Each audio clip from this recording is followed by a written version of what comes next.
ZPTC Sunkanna గారు, వెల్దుర్తి సుంకన్న గారు చెప్పిన మాటకి సమాధానం చెప్పాలి. నాకు తెలియదు ఆయన సుంకన్న గారు ఎప్పుడన్నా ఇంతకుముందు వైఎస్ఆర్సీపీ ప్రభుత్వం అధికారంలో ఉండగా లేచి ఈ మాట అడిగినాడా లేదా అని నాకు నిజంగా అనుమానంగా ఉంది. ఎందుకంటే జగన్మోహన్ రెడ్డి గారి ప్రభుత్వంలో వైసీపీ ప్రభుత్వం అధికారంలో ఉండగా ఒకటంటే ఒక హామీ కూడా సరిగా నెరవేర్చకుండా ప్రజల్ని ఎలా మోసం చేసిందో మనం చూసాం. మేము కూటమి అధికారంలోకి వచ్చిన తర్వాత చాలా స్పష్టంగా చెప్తాం, మొదటి సంవత్సరంలోనే 70% హామీలు నెరవేర్చాము అని చెప్తాం. అన్నీ కూడా అంతెందుకు వీళ్ళు చెబుతున్నటువంటి అన్నదాత సుఖీభవ కార్యక్రమాన్ని కూడా నెల రోజుల లోపల పూర్తి చేస్తామని చెప్తా ఉన్నా. సరే అవినా మాటలు చెప్పే ప్రభుత్వం వైసీపీ ప్రభుత్వం. కూటమి ప్రభుత్వం ఎప్పుడూ కూడా మాటలు చెప్పి తప్పించుకోవాలని ప్రయత్నం లేదు. ఎంత గొంతు చించుకొని అరిచినా నిజం నిజంగానే ఉంటది, అబద్ధం అబద్ధంగానే ఉంటది. మీరు ఒక్కసారి ఆలోచన చేయాలి. మీరు మాట్లాడినంతసేపు నేను ఊరుకున్నాను, నేను చెప్పింది కూడా మీరు వినాలి. అంటే మీరు 10 మంది ఇప్పుడు మీరు అర్థంగా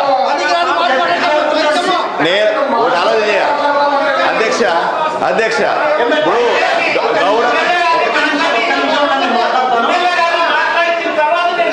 ఒక్క నిమిషం.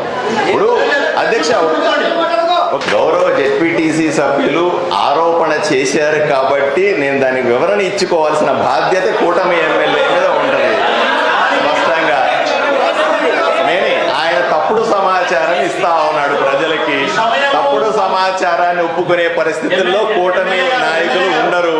నా పాయింట్ మీరు అర్థం చేసుకోవాల్సింది. ఇప్పుడు ఒకరు రాజకీయ పరమైన ఆరోపణ చేసినప్పుడు, మీడియా సమక్షంలో చేసినప్పుడు, తప్పు చేసిన వాళ్లే ఆరోపణ చేస్తున్నప్పుడు ఆగాలి. అధ్యక్ష మీరు మాట్లాడితే రావాలి, నాకు టైం ఇవ్వాలి. మీరే మాట్లాడి నామినేట్ చేస్తానంటే ఎలా? అలా కూడా కుదరదు. ఎందుకంటే మా పాయింట్ మీకే చెప్తా ఉన్నాను, నేను వాళ్ళకి చెప్పాల్సిన అవసరం కూడా ఏమీ లేదు. ఒకటే, ఇప్పుడు మీడియా సమక్షంలో ఇంత పెద్ద హాల్లో అధికారుల ముందు తప్పుడు సమాచారం చెబుతా ఉంటే నేను ఒకటే ప్రశ్నిస్తా ఉన్నాను, వ్యవసాయ అధికారి కూడా ఎక్స్ప్లెనేషన్ ఇవ్వాలి. జగన్మోహన్ రెడ్డి గారు ముఖ్యమంత్రిగా ఉన్నప్పుడు, వైఎస్ఆర్సీపీ పరిపాలన ఉన్నప్పుడు కరువు మండలాలు చేయమంటే ఎందుకు చేయలేదు? పచ్చి అబద్ధం, అది చేశారని అబద్ధం చెప్తా ఉన్నారు. వ్యవసాయ అధికారి సమాధానం చెప్పమనండి. అసలు ఎంత నాశనం చేయాలో అంత నాశనం చేసి ఈ జిల్లాని కనీసం కరువు మండలాలు కూడా పెట్టకుండా ఈ రోజు వీళ్ళు అబద్ధాలు చెప్పి చప్పట్లు కొడుతా ఉంటే మేము ఊరుకో కూర్చోమంటారా మమ్మల్ని? ఇది ఎక్కడ న్యాయం అండి? ఇప్పుడు ఇంత పెద్ద సభలో వాళ్ళు అబద్ధాలు చెబితే అబద్ధమే నిజమని నమ్మే ప్రమాదం కూడా ఉంది కదా. వాళ్ళు జిల్లాను నాశనం చేసినారు, ఇది నిజం. వాళ్ళు చెబుతున్నది పచ్చి అబద్ధం. ఈ రోజు ఎన్డీఏ ప్రభుత్వం 1 సంవత్సరంలోనే అన్ని నెరవేర్చామన్నది నిజం. వాళ్ళు చేస్తున్న ఆరోపణ అబద్ధం. ఇది వ్యవసాయ శాఖ అధికారి కూడా చెప్పాల్సిన అవసరం ఉంది. ఇంతటితో నేను ఆరోపణ గురించి ముగిస్తాను అధ్యక్ష.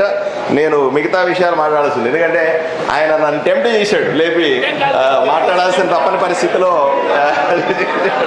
లేకపోతే నా పని ఏదో నేను చేసి నేను ఎవరి జోలికి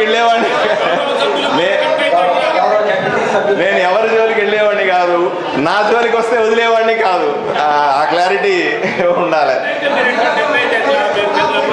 సరే, ఇప్పుడు ఒకటి చెప్తాను, పోనీ అంత చెప్తున్నారు కదా, వీళ్ళందరూ కూడా అయిపోయిన తర్వాత బహిరంగ చర్చకు సిద్ధమా? నేను సిద్ధంగా ఉన్నా. వాళ్ళు రమ్మని చెప్పండి. రేపు ఇదే మీటింగ్ అయిన తర్వాత బయట బహిరంగ చర్చ చేద్దాం మీడియా సమక్షంలో. ఎవరు ఏ ముఖ్యమంత్రి ఈ జిల్లాని నాశనం చేసినాడు, ఏ ముఖ్యమంత్రి వచ్చిన తర్వాత 1 సంవత్సరంలో ఈ జిల్లా బాగుపడుతుందనే చర్చకు నేను సిద్ధంగా ఉన్నా. బహిరంగ సవాలు విసురుతా ఉన్నా. దయచేసి దమ్ముంటే బయటకు వచ్చి నాతో సవాలు విసిరి చర్చించాల్సిందిగా మిమ్మల్ని అందరినీ కోరుతా ఉన్నా.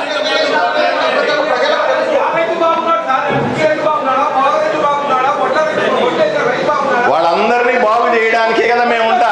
మీరు నాశనం చేసినటువంటి వాటిని వదిలిపెట్టి మేము చేయడానికే కదా బాగుంటా. నేను బహిరంగ చర్చకు బయట సిద్ధంగా ఉన్నా.